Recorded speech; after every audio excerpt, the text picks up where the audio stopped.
Ma femme a dit qu'elle voulait se séparer. Je me suis tourné vers sa sœur.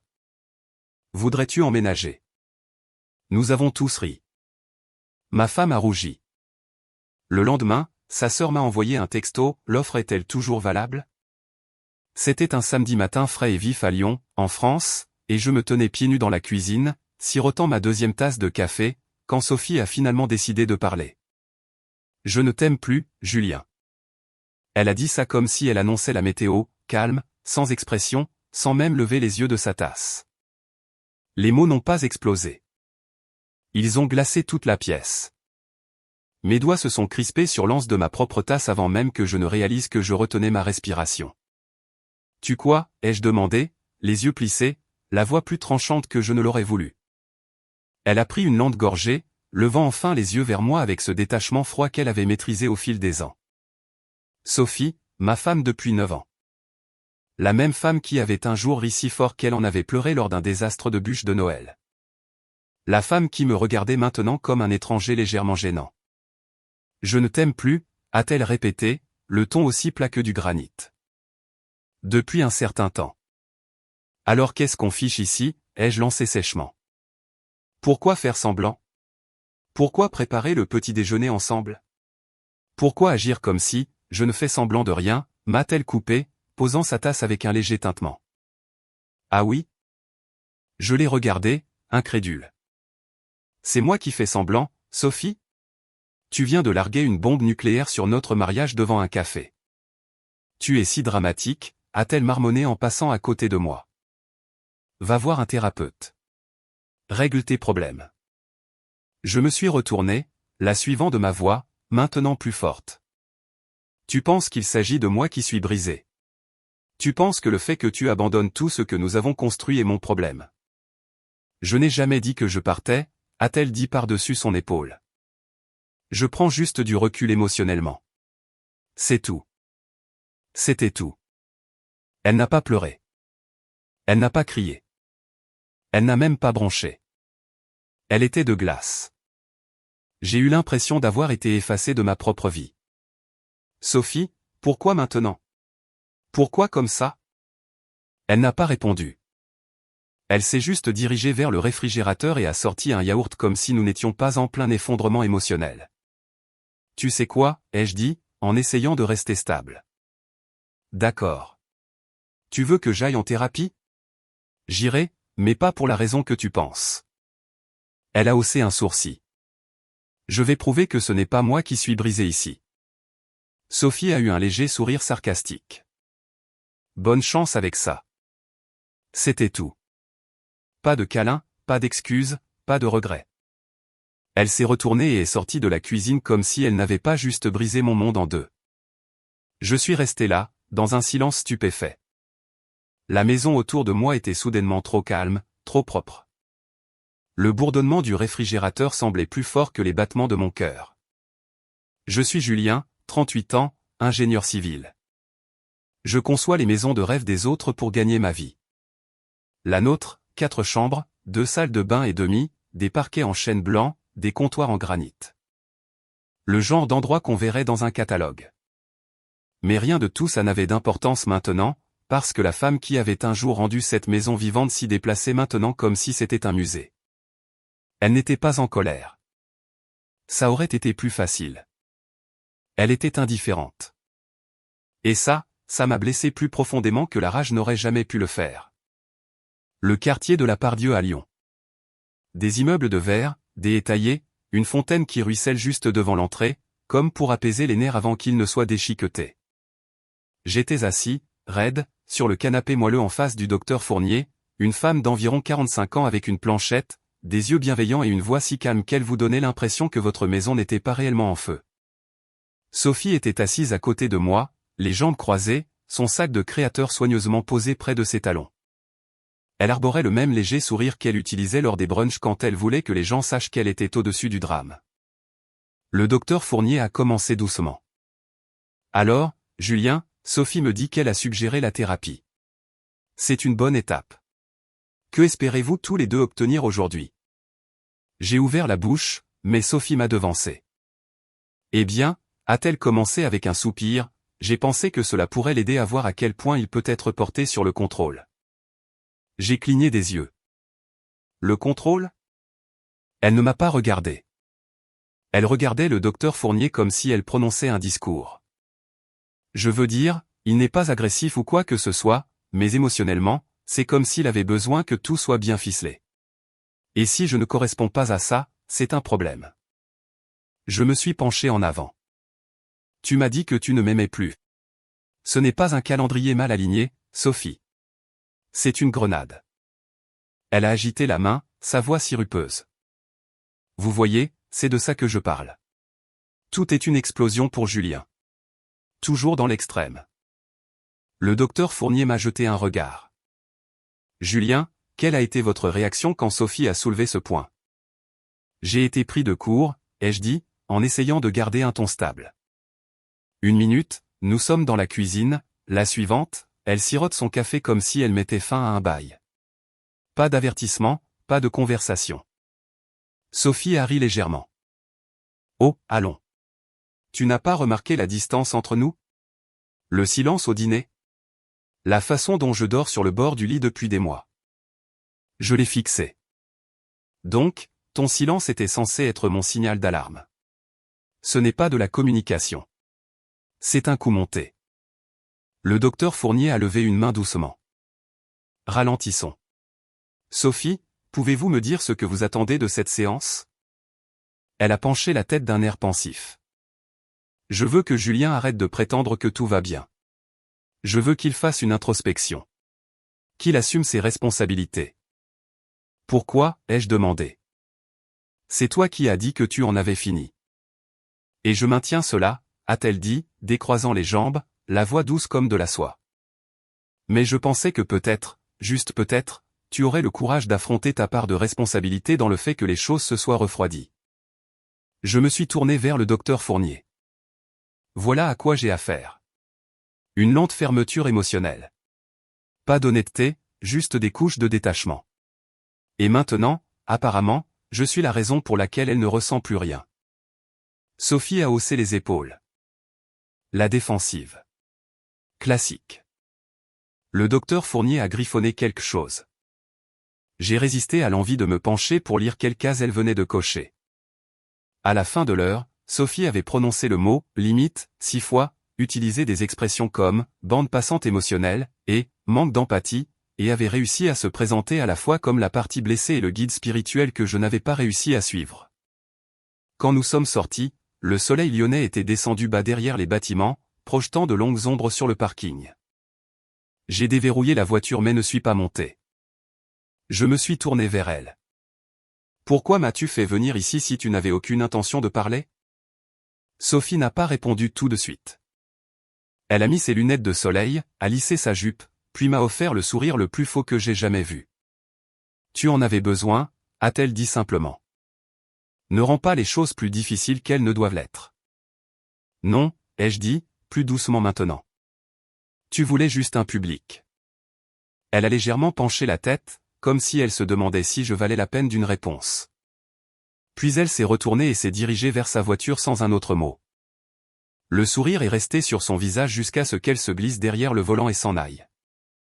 Je suis resté là un instant de plus, seul dans la lueur lente et brûlante du coucher de soleil orange, me demandant quand la femme que j'avais épousée avait appris à traiter le silence comme une lame. Le toit-terrasse était éclairé de guirlandes lumineuses et d'une musique douce, le genre de playlist conçue pour être ignorée. Des reprises acoustiques, des rythmes tranquilles, rien de trop audacieux. Le genre de fête où tous les verres de vin se ressemblent et où personne n'admet s'ennuyer. Je me tenais près de la table des boissons, sirotant un whisky, quand Sophie s'est approchée, parfaitement apprêtée dans une robe bleu marine soyeuse qui bougeait comme si elle avait répété pour ce moment. Elle a fait teinter son verre contre le mien. Aux soirées civilisées et à la croissance émotionnelle, a-t-elle dit. J'ai haussé un sourcil. C'est étrangement spécifique. Elle m'a gratifié du même sourire répété qu'en thérapie. Eh bien, je me suis dit qu'on resterait mature ce soir. Pas de scène, pas de drame. Je ne savais pas qu'il y avait un risque que je mette le feu à quelque chose, ai-je dit sèchement. Oh, Julien, a-t-elle ri, me caressant le bras de la main comme si j'étais un vieux chien charmant qui s'était égaré dans un espace pour adultes. Tu es si réactive parfois. Avant que je puisse répondre, elle s'est éloignée et a filé tout droit vers le groupe près de la balustrade des amis que nous connaissions tous les deux depuis des années. Des collègues, des voisins, le genre de personnes qui disent des choses comme « on devrait tous aller bruncher » sans jamais le penser. Puis elle l'a fait. Se tenant droite, le verre levé comme si elle portait un toast à des fiançailles, elle a dit assez fort pour que tout le monde entende « Salut tout le monde, je voulais juste dire que Julien et moi avons décidé de vivre séparément pendant un certain temps. » Mon verre s'est figé à mi-chemin de ma bouche. Elle a regardé les visages stupéfaits. C'est mutuel, a-t-elle ajouté rapidement. Et sain. Nous nous donnons de l'espace.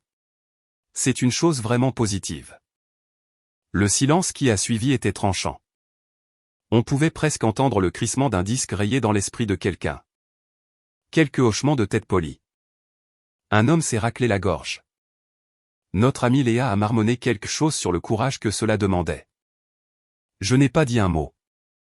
Sophie a croisé mon regard, s'attendant à ce que je dise quelque chose qui lui donnerait raison et que j'étais le froid, l'instable, l'homme dont elle devait s'éloigner pour sa sécurité émotionnelle. Mais au lieu de ça, je me suis tourné vers la seule autre personne à cette fête qui n'avait pas parlé, Chloé, la sœur cadette de Sophie. Chloé était arrivée en retard et était maintenant appuyée contre une jardinière avec sa présence calme habituelle, une veste en jean sur une robe simple, sans maquillage, sans masque. « Salut, Chloé », ai-je dit assez fort pour que le groupe entende. « Puisqu'il va y avoir une chambre de libre, pourquoi tu n'emménagerais pas à la place ?» Toutes les conversations autour de nous se sont arrêtées net. Chloé a cligné des yeux. « Quoi ?» Je lui ai adressé un sourire détendu, levant mon verre. Je plaisante. En quelque sorte. Une vague de rire gêné a parcouru le groupe. Quelqu'un a murmuré « Waouh » dans son vin. Les yeux de Chloé ont cherché les miens, mais elle n'avait pas l'air offensée, juste surprise et peut-être un peu curieuse. Le visage de Sophie est devenu rouge vif. Ses doigts se sont crispés sur le pied de son verre. « Je vois que tu prends ça au sérieux », a-t-elle lancé. « Je te prends très au sérieux », ai-je répondu sans me démonter, en sirotant ma boisson. « Tu as fait une annonce publique. » Je lui ai juste donné une réponse publique. Chloé a semblé vouloir dire quelque chose, mais elle a changé d'avis. Au lieu de cela, elle a juste pris une lente gorgée de sa tasse, les yeux toujours fixés sur moi. La fête ne s'en est jamais vraiment remise. Les conversations ont tenté de reprendre, mais le rythme était cassé. Les gens n'arrêtaient pas de nous jeter des regards comme si nous étions une pièce de théâtre en direct pour laquelle ils n'avaient pas payé. Je ne suis pas parti en trombe.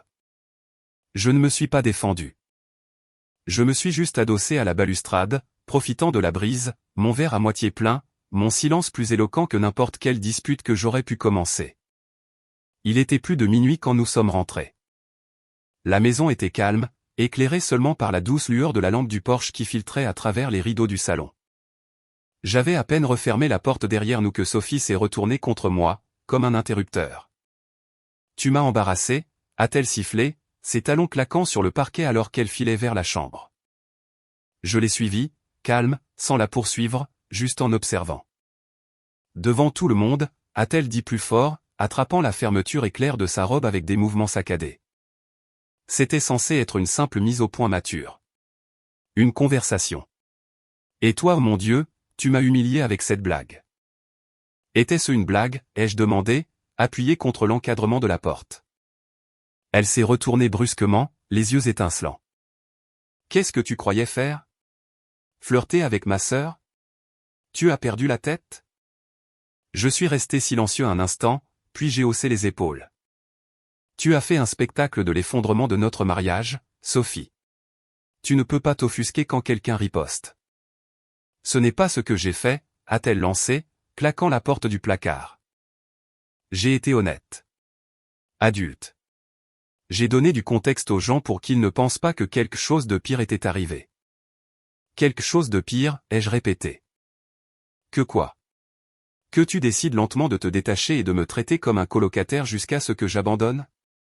Puis que tu l'annonces comme un bulletin météo pendant que tout le monde sirote du rosé. Elle faisait les 100 pas maintenant, les mains agitées. Tu ne comprends pas. Tu n'as jamais compris. C'est tout le problème. Tu veux des émotions bien rangées, des réponses nettes, une femme qui se comporte d'une certaine manière pour ne pas avoir à ressentir quoi que ce soit de réel. Tu as déjà pris ta décision, j'ai pris une profonde inspiration. Tu la prends au ralenti depuis des mois. Ne fais pas comme si c'était à cause d'une fête ou d'un commentaire. Tu es juste en colère que le masque se soit fissuré devant d'autres personnes. Elle s'est arrêtée, le souffle court. Pendant une seconde, aucun de nous n'a rien dit. Puis elle s'est dirigée vers la commode, a ouvert le tiroir du haut et a commencé à en sortir des vêtements avec des gestes secs et précis. Je ne peux plus faire ça, a-t-elle dit sans lever les yeux. J'ai fini de prétendre que cette maison est autre chose qu'une cage. Je n'ai pas bronché. Je ne t'arrêterai pas. Elle a jeté un regard par-dessus son épaule, surprise de mon ton stable. Je suis sérieux, ai-je dit. Tu veux partir? Pars. Mais ne reste pas là à attendre que je te supplie. J'ai fini de jouer ce rôle. Elle a hésité.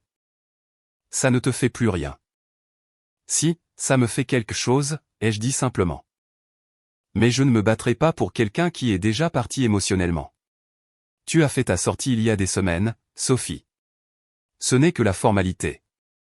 Ça l'a touché. Je pouvais le voir à la façon dont ses épaules se sont raidies. Pourtant, elle a continué à faire ses bagages, un pull, un jean, des articles de toilette, soigneusement pliés comme si elle partait pour un week-end, pas comme si elle quittait son mari. Elle s'est arrêtée sur le seuil, son sac sur l'épaule, balayant la pièce du regard. Tu me laisses vraiment partir? Je l'ai déjà fait, ai-je répondu. Le soir où tu as dit que j'avais besoin d'une thérapie juste pour te survivre. Elle a baissé les yeux sur le sol pendant une longue seconde, puis a fait un signe de tête bref et sec, et elle est partie. Pas de porte claquée, pas d'insulte finale, juste le son doux de ses pas qui s'estompaient, suivi du clic de la porte d'entrée et du murmure du vent à travers la moustiquaire du porche. Je suis resté seul dans la chambre, la porte du placard toujours ouverte, son parfum flottant faiblement dans l'air. Pas de colère, pas de supplication, juste la paix. Une paix lourde et silencieuse. Le matin après le départ de Sophie semblait étrangement calme. Pas de pas en colère dans le couloir. Pas de porte de placard claquant en signe de protestation passive. Juste les oiseaux dehors et l'odeur du café restant que je n'avais jamais fini la veille. Je me tenais dans la cuisine, une tasse à la main, regardant fixement par la fenêtre quand mon téléphone a vibré. C'était Chloé. Étais-tu sérieux à propos de mon emménagement? Ou c'était juste une blague du genre gâchons la fête? J'ai fixé l'écran une seconde, le pouce en suspens. Puis j'ai tapé, retrouve-moi pour un café dans 1 heure. Au même endroit où tu m'entraînes toujours quand tu es en ville. Elle a répondu instantanément, déjà à mi-chemin. Je réfléchis trop vite. Le café était un petit coin confortable que Sophie prétendait toujours être trop bohème à son goût. Chloé, en revanche, l'adorait depuis la première fois que je les y avais emmenées toutes les deux il y a des années. Les baristas la connaissaient par son nom. Je ne l'ai jamais vue commander 2 fois la même chose. Elle était déjà assise près de la fenêtre quand je suis arrivé. La même veste en jean, les cheveux attachés cette fois, un peu en désordre. Pas de maquillage. Elle avait l'air fatiguée, mais authentique. Je me suis glissé sur le siège en face d'elle. « Tu es venu ?» a-t-elle dit, tenant son café comme une couverture de sécurité. « Je viens toujours », ai-je répondu. C'est un peu mon truc. Un petit sourire a étiré le coin de sa bouche. Il y a eu un temps de silence avant qu'elle ne reprenne la parole. Alors, c'était une blague? Le truc de l'emménagement? Je ne plaisante que si c'est inapproprié, ai-je dit. Et ce moment exigeait quelque chose d'inapproprié. Elle a ri doucement. C'est juste. Je l'ai observée une seconde. Elle avait l'air de vouloir dire quelque chose mais essayait de décider si le risque en valait la peine. Tu as l'air de quelqu'un qui a une histoire à raconter, ai-je dit. Chloé a pris une profonde inspiration. Sophie a dit à mes parents que j'étais émotionnellement instable et que j'avais causé des problèmes dans son mariage. Mon cœur s'est serré. Elle a fait quoi?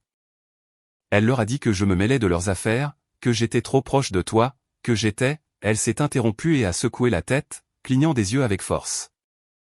Ils m'ont mise à la porte.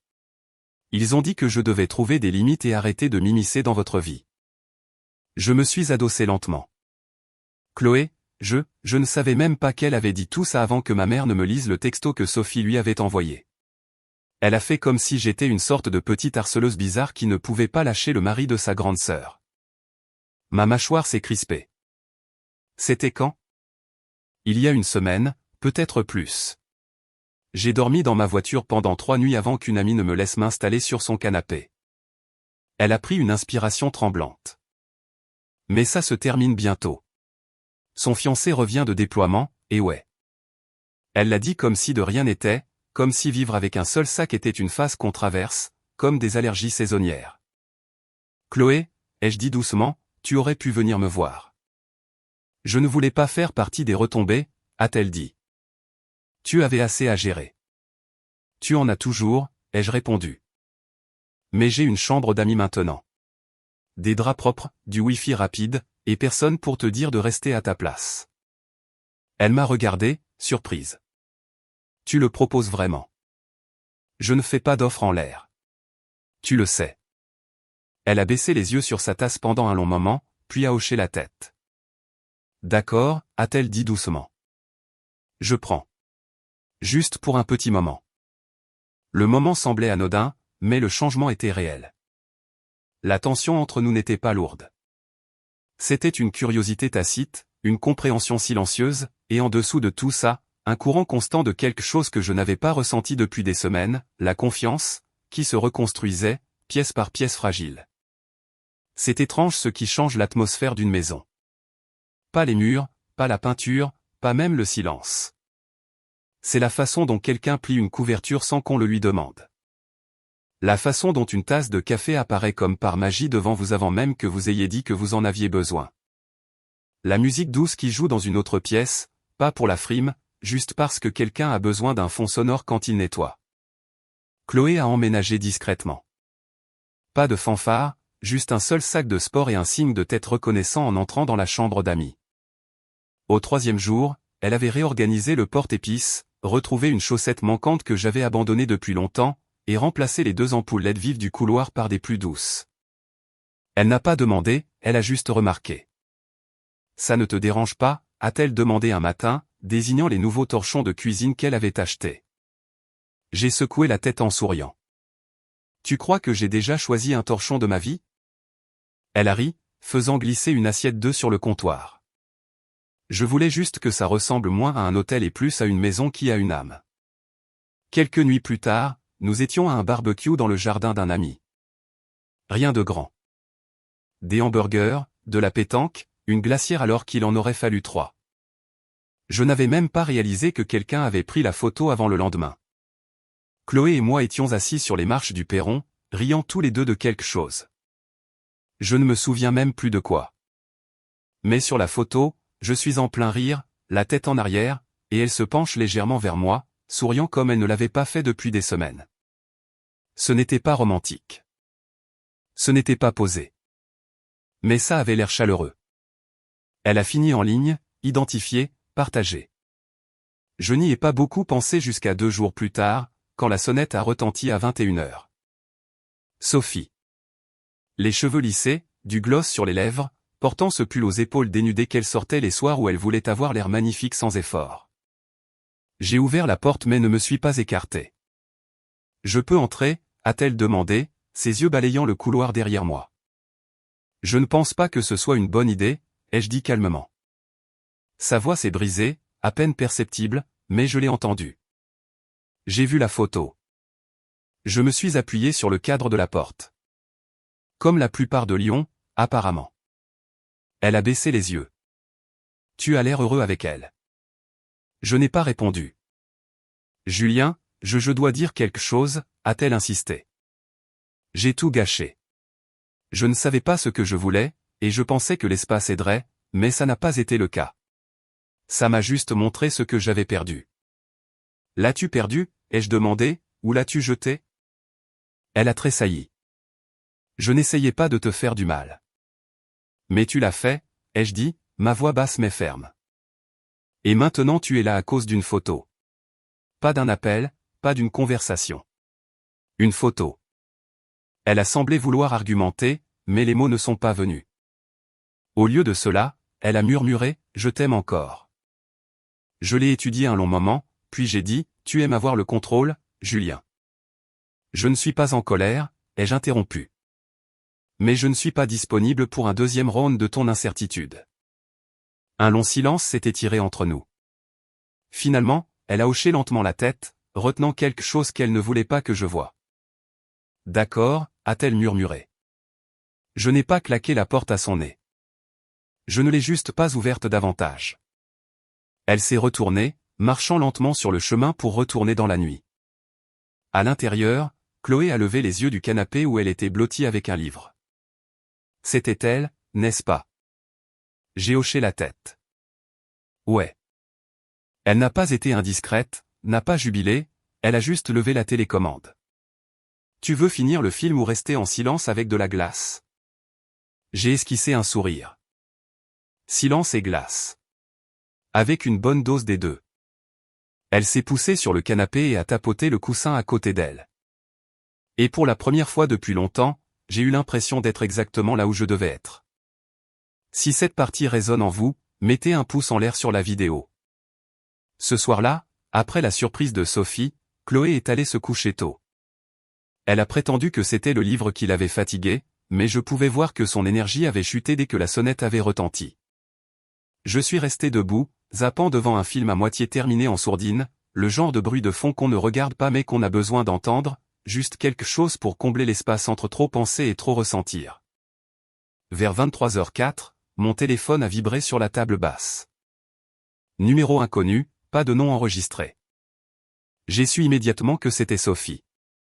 Le message n'était qu'une photo, un verre de vin faiblement éclairé trinquant avec un autre sur une table de dîner. Sa main, reconnaissable, était dans le cadre, sa manucure fraîchement refaite en rouge.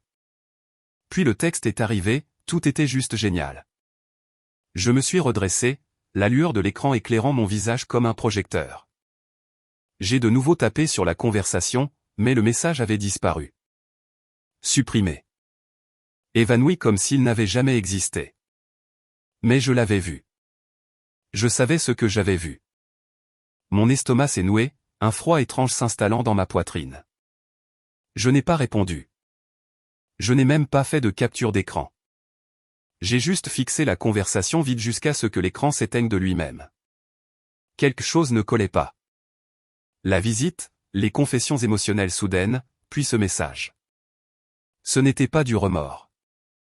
C'était une performance. Et maintenant, je n'étais plus seulement confus. J'étais curieux. Le lendemain soir, j'ai conduit vers les pentes de la Croix-Rousse, la partie de la ville remplie de ce genre d'endroit où l'on emmène quelqu'un que si l'on essaie de l'impressionner, petites assiettes, ampoules à filaments, menus avec des titres d'un seul mot comme « fourrage » ou « enchevêtrement ». Et il était là, l'écrin, l'un des favoris de Sophie. Je me suis garé de l'autre côté de la rue, fenêtre baissée, moteur éteint. Le doux bourdonnement d'un trio de jazz flottait depuis la porte ouverte. Il n'a pas fallu longtemps. Elle était là, installée dans une banquette d'angle près de la terrasse arrière, cheveux bouclés, robe noire, talons hauts. En face d'elle, un homme que je ne reconnaissais pas se penchait près d'elle, sa main frôlant la sienne alors qu'il riait devant une assiette partagée de quelque chose de probablement trop cher. Elle ne pleurait pas. Elle n'avait pas le cœur brisé. Elle était radieuse. Elle avait l'air libre. Le genre de liberté qu'on ne montre pas à quelqu'un qu'on vient de prétendre aimer encore. J'ai regardé depuis le siège du conducteur, la mâchoire serrée. Pas encore de colère, juste une confirmation, quand il s'est penché et lui a chuchoté quelque chose à l'oreille qui l'a fait rire. Et elle ne s'est pas reculée. J'ai laissé le moment s'installer. Je n'étais pas surpris. J'avais fini d'être surpris. Il ne s'agissait pas de deuil, d'espace ou de redécouverte. Il s'agissait de Sophie mettant en scène son prochain acte, au cas où le premier ne fonctionnerait pas. Et je n'en faisais pas partie. J'ai démarré le moteur. Je n'ai pas pris de photos. Je ne suis pas entré. J'avais déjà ce dont j'avais besoin. La preuve n'est pas toujours en pixels. Parfois, c'est le regard dans les yeux de quelqu'un quand il ne pense pas que vous regardez. Et d'après ce que j'ai vu dans les siens, elle ne reviendrait jamais parce qu'elle n'était en fait jamais partie. Tout a commencé par un appel de Thomas, l'un des rares amis qui était resté après la fête sur le toit. Elle a dit quoi, ai-je demandé, tenant le téléphone entre mon oreille et mon épaule tout en faisant la vaisselle. Que tu couches avec Chloé, a-t-il dit, à voix basse, comme s'il partageait des secrets d'État. C'est pour ça qu'elle est partie, apparemment. Elle a dit qu'elle vous avait surpris, aussi. Elle a dit que Chloé te courait après depuis des mois. Mec, la moitié du groupe de discussion la croit. J'ai posé l'assiette délicatement dans l'évier. Bien sûr. Sophie ne se contentait pas de brûler les ponts, elle a fait exploser toute la rue et a distribué des plans qui menaient à moi. Après avoir raccroché, les textos ont commencé à arriver. De Marion, je pensais vraiment que tu valais mieux que ça. Avec sa sœur? C'est bas, Julien. De Luc, elle avait raison sur toi. Tu ne l'as jamais mérité. De ma tante Hélène, entre toutes les personnes, j'ai entendu des choses très contrariantes. J'espère qu'elles ne sont pas vraies. Sophie est dévastée. Chaque message était comme une coupure de papier. Petite mais sans fin. À midi, j'en avais au moins 20. Chloé est entrée dans la cuisine en milieu d'après-midi, écouteurs aux oreilles, tenant un sac de courses. Elle s'est arrêtée en voyant mon visage. Qu'est-ce qui s'est passé? J'ai tourné le téléphone vers elle. Son expression s'est immédiatement assombrie. Elle le dit à voix haute maintenant. Une véritable campagne, ai-je dit. En mode victime. Elle raconte à tout le monde que nous nous voyons en cachette avant même son départ. Chloé a posé le sac soigneusement. Tu veux que je dise quelque chose? Non, ai-je dit. C'est moi qui vais le faire. J'ai ouvert mon ordinateur portable et j'ai commencé à rassembler ce que j'avais. La carte de rendez-vous de la séance de thérapie, datée d'après la conversation où Sophie m'avait dit « Je ne t'aime plus ». Une capture d'écran de son message le soir où elle a envoyé la photo du dîner, horodatée, puis supprimée. La photo de Chloé et moi au barbecue, avec la date de l'identification, bien après que Sophie ait déménagé. Une copie du texto où Chloé m'a demandé pour la première fois si j'étais sérieux à propos de son emménagement. Puis j'en ai ajouté un de plus, une photo discrète prise depuis la fenêtre de ma voiture. Pas du visage de Sophie, juste le reflet d'elle et de cet homme à l'écran, leur verre se touchant, son sourire visible à travers la vitre. J'ai composé un message simple, je suis resté silencieux par souci de confidentialité, mais puisque Sophie parle en mon nom, voici la chronologie. Elle a quitté notre maison. Elle a demandé de l'espace. Chloé a emménagé une semaine plus tard après avoir été mise à la porte par sa propre famille à cause d'un mensonge de Sophie. Je n'ai pas demandé de sympathie, mais je n'accepterai pas d'être dépeint comme le méchant dans une histoire écrite par quelqu'un d'autre. Vous êtes libre de choisir votre camp. Assurez-vous simplement de savoir de quel côté se trouve la vérité. J'ai joint les fichiers et j'ai cliqué sur envoyer pas seulement aux personnes qui m'avaient envoyé un message, mais à tout le monde. Le silence qui a suivi ressemblait au calme juste avant qu'un front d'orage ne change de direction. Il n'a pas fallu longtemps. Ce soir-là, Thomas a de nouveau envoyé un texto. Ok. Waouh. Je ne savais pas. Ça change tout. Puis Marion, je suis désolé. Je l'ai cru trop vite. C'est de ma faute. Même ma tante Hélène a répondu, j'avais tort. Tu ne méritais pas ça. Ni Chloé. Petit à petit, le vent a tourné. Un groupe de discussion où mon nom avait été traîné dans la boue a discrètement supprimé le fil de discussion. Une invitation dont j'avais été exclu la semaine dernière a été soudainement renvoyée. Quelqu'un a même publié dans un groupe Facebook commun, parfois, les gens vous montrent qui ils sont vraiment, et vous devriez les croire dès la première fois. Et pourtant, je n'ai pas jubilé. J'ai juste montré les réponses à Chloé au fur et à mesure qu'elles arrivaient. Elle en a lu quelques-unes, puis a croisé mon regard. Tu n'as pas fait ça pour les récupérer de ton côté. Non, ai-je dit. Je l'ai fait pour pouvoir respirer à nouveau. Et dans le calme qui a suivi, j'ai enfin pu le faire. Le coup à la porte n'était pas timide. Il était frénétique. J'ai su que c'était elle avant même d'ouvrir la porte. Sophie. Elle se tenait là, son mascara avait coulé, un pull froissé tombant d'une épaule, comme si elle était partie en toute hâte. Sa poitrine se soulevait comme si elle avait sprinté sur tout le pâté de maison. Julien, a-t-elle soufflé. Il faut que je te parle. Je n'ai pas bougé du seuil. Tu n'entres pas, ai-je dit. Elle a cligné des yeux, prise au dépourvu. Quoi? Pourquoi pas? Parce que c'est ici que le jeu se termine, ai-je dit, la voix basse et égale. Tu as tout réduit en cendres et ensuite tu m'as tendu la boîte d'allumettes. Sa lèvre inférieure tremblait. Je ne voulais pas que ça aille si loin. Je voulais juste, tu as juste dit à tout le monde que je t'avais trompé avec ta sœur. Tu as menti à ta propre famille. À la mienne. Tu as inventé une histoire et tu t'es assuré que je ne pourrais pas me défendre sans avoir l'air de t'attaquer. Elle a regardé au-delà de moi dans le couloir, comme si elle cherchait quelque chose à quoi se raccrocher. J'étais blessé. J'étais en colère. Et maintenant tu es démasqué, ai-je dit. Je ne savais pas que les gens se retourneraient contre moi, a-t-elle murmuré. Ils ne se sont pas retournés, ai-je dit. Ils ont juste vu les preuves. Je suis sorti et j'ai refermé la porte derrière moi, me tenant entre elle et la maison comme un mur silencieux. Tu as dit à ta mère que je manipulais Chloé. Tu as dit à la mienne que je t'isolais émotionnellement. Et pendant tout ce temps, tu étais assise à l'écrin de nuit après avoir pleuré sur mon seuil. Ses yeux ont fui. Ce n'était pas ce que ça avait l'air. Non, ai-je dit, c'était exactement ce que ça avait l'air. Et tu n'essayais même pas de le cacher. Tu m'as envoyé une photo. Ses bras se sont croisés sur elle-même comme si elle essayait de contenir quelque chose. Où est-elle? A-t-elle demandé, sa voix soudainement vive. Chloé? Elle est à l'intérieur. Et ce n'est pas elle la raison de cet effondrement, ai-je dit. C'est toi. Elle s'est approchée. Je t'aime encore. Je sais que j'ai tout gâché, mais non, ai-je interrompu. Tu aimes la version de moi qui serait restée silencieuse, qui aurait tout avalé juste pour préserver la paix. Cet homme n'existe plus. Elle s'est mise à pleurer. Pas des larmes douces, des sanglots qui secouaient tout son corps. J'avais peur, Julien. Je ne savais pas comment réparer ce que j'avais cassé, alors j'ai attaqué.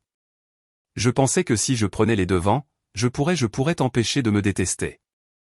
Je ne te déteste pas, ai-je dit simplement. Mais je ne te crois plus non plus. Elle a couvert sa bouche, les larmes coulant. S'il te plaît, laisse-moi juste entrer. Parlons. J'ai secoué la tête. Tes affaires sont dans le garage. Emballées. Il ne manque rien. Elle a fait un pas en arrière chancelant, comme si mes mots l'avaient frappé plus fort que prévu. Tu en as vraiment fini, a-t-elle murmuré. J'en ai eu fini au moment où tu as transformé notre douleur en spectacle public. Je me suis retourné et j'ai ouvert la porte à moitié. Ne reviens pas ici. Pas comme ça. Je n'ai pas claqué la porte. Je l'ai juste laissée se refermer derrière moi. À l'intérieur, la maison était calme. Chloé est sortie du couloir slowly, les bras croisés. Ça va, a-t-elle demandé. J'ai hoché la tête. Ouais. Enfin. Nous sommes restés là un moment, sans hâte, sans poids sur nos épaules. Puis j'ai dit, dîner. Ses yeux se sont levés. Ouais. Allons marcher quelque part, ai-je dit. Quelque part sans souvenir. Chloé a attrapé sa veste, et nous sommes sortis ensemble par la porte d'entrée. Sophie était toujours dans l'allée, debout à côté de sa voiture comme si elle ne savait pas où aller ensuite. Elle nous a regardés, les yeux vitreux, la bouche tremblante. Je n'ai pas dit un mot. Chloé non plus. Nous avons simplement descendu le trottoir côte à côte, le son de nos pas doux et réguliers. Derrière nous, la porte d'un chapitre qui aurait dû se fermer depuis longtemps est finalement restée fermée. Le café était calme, le genre de calme où personne ne ressentait le besoin de parler plus fort qu'un murmure. Une pluie fine tapotait contre les fenêtres, assez douce pour être apaisante. Une tasse de café à moitié vide réchauffait mes mains tandis que Chloé remuait son thé comme si elle n'avait nulle part où aller. Je l'ai regardée de l'autre côté de la table. Ses yeux n'étaient plus sur la défensive, n'attendant plus le prochain coup. Alors, a-t-elle dit. C'était intense. J'ai hoché la tête. Elle pensait toujours avoir le contrôle. Même après tout ça. Chloé s'est adossée à son siège. Elle l'a toujours fait. Depuis qu'on est enfant, Sophie a cette façon de modeler la réalité selon ses besoins. Soit tu te pliais, soit tu devenais le méchant. J'ai eu un léger sourire narquois. Je suppose que je suis officiellement le méchant maintenant. Elle a penché la tête.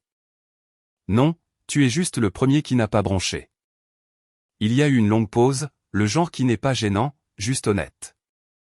Puis elle a dit doucement, merci de t'être défendu. Pas seulement pour moi, pour toi.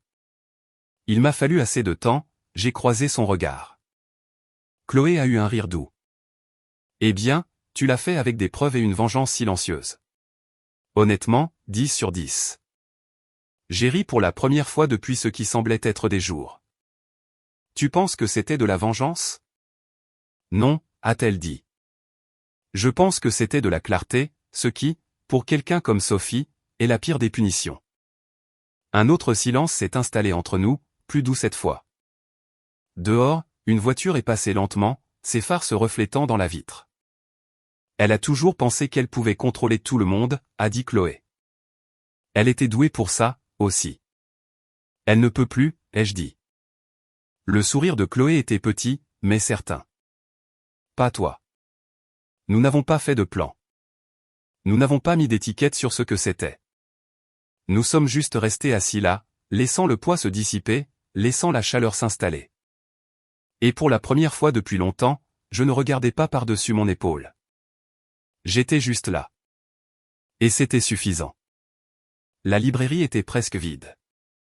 Fin décembre à Lyon n'apporte pas de neige, mais une sorte de quiétude, de l'air frais, des pas lents, et des étagères qui semblent plus silencieuses. Je feuilletais un livre cartonné près de la fenêtre quand j'ai entendu une voix familière derrière moi. Julien. Je me suis retourné. Sophie.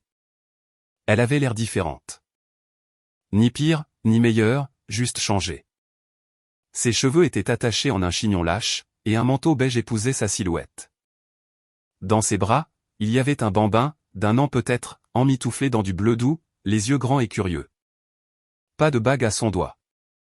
Nous sommes restés là un moment, deux personnes qui avaient un jour tout partagé, maintenant incertaines de ce qu'il fallait même dire à voix haute. Elle a eu un petit rire essoufflé. Je ne pensais pas te croiser. J'ai hoché la tête une fois. Ça fait un moment. Elle a baissé les yeux sur l'enfant dans ses bras et a souri tristement. Il s'appelle Léo. Je n'ai pas demandé de qui il était. Je n'en avais pas besoin. J'ai toujours pensé, elle a dégluti. J'ai toujours pensé que cet enfant serait le nôtre. Sa voix s'est légèrement brisée sur « le nôtre », comme si elle ne voulait pas le dire à voix haute. Ou peut-être que si. Je ne me suis pas précipité pour combler le silence. Ça ne faisait pas mal, pas comme ça aurait pu l'être autrefois. Ça s'est juste installé dans l'air entre nous comme de la poussière prise dans un rayon de soleil. Elle m'a de nouveau regardé. Vraiment regardé. J'avais tort sur tellement de choses. J'ai croisé son regard. Calme. Ouais. Un léger hochement de tête. Elle a ajusté l'enfant dans ses bras. Il s'agitait maintenant, se tournant vers sa poitrine. Je devrais y aller, a-t-elle dit, la voix plus basse maintenant. Il a besoin de déjeuner. J'ai fait un petit signe de tête poli. Prends soin de toi. Elle a hésité, comme si elle voulait dire quelque chose de plus, mais a ensuite laissé tomber. Au lieu de cela, elle s'est retournée et est sortie lentement par la porte vitrée dans le soleil d'hiver éclatant. Je l'ai regardée une seconde. Pas de colère, pas d'amertume, juste la paix. Puis je me suis retourné vers l'étagère. Certains chapitres se ferment discrètement, mais ils se ferment quand même. Et c'était la fin de l'histoire. Je pense encore au moment où Sophie a menti à sa propre famille à propos de Chloé juste pour protéger l'histoire qu'elle essayait de vendre. Était-ce du désespoir ou de la cruauté?